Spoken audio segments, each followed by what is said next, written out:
Hello guys, কেমন আছো তোমরা সবাই? আশা করছি তোমরা সবাই অনেক ভালো আছো। আর হ্যাঁ, আমরাও অনেক ভালো আছি। তো দেখো, আজকে আবার একটা মিনি ব্লগ নিয়ে চলে এসেছি অনেকদিন পর। তো আজকে আমরা আমাদের এখানে একটা মন্দির যাচ্ছি। তো তোমরা হয়তো অনেকেই জানো, এটা পশ্চিম মেদিনীপুরে একটা ঐতিহাসিক মহাসময়ের মন্দির। তো দেখো, আমরা আমাদের স্টেশনে পৌঁছে গিয়েছি, আর এখানে আমরা টিকিটও কেটে নিয়েছি। তো এবার ট্রেনও চলে এসছে আমাদের। তো আমরা এখন যাব জকপুর। তো এটা জকপুরের মাধপুরের মিডিলে এই মন্দিরটা অবস্থিত। তো তোমরা মাধপুর থেকেও যেতে পারো বা জকপুর থেকেও যেতে পারো। তো দেখো, আমরা এখানে জকপুর চলে এসেছি। তো এবার এখান থেকে আমরা এবার টোটো ধরবো। তো টোটো ধরে সোজা মন্দির যাব।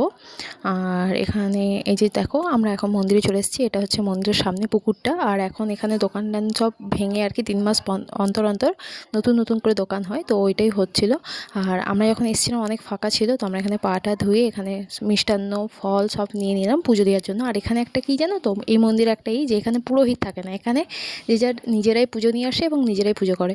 তো দেখো, এই যে আমরা মন্দিরে ঢুকে গিয়েছি। আর অনেকেই হয়তো জানো, যারা পশ্চিম মেদিনীপুরে থাকো তারা হয়তো খুব ভালো করে জানো এই মন্দিরটা।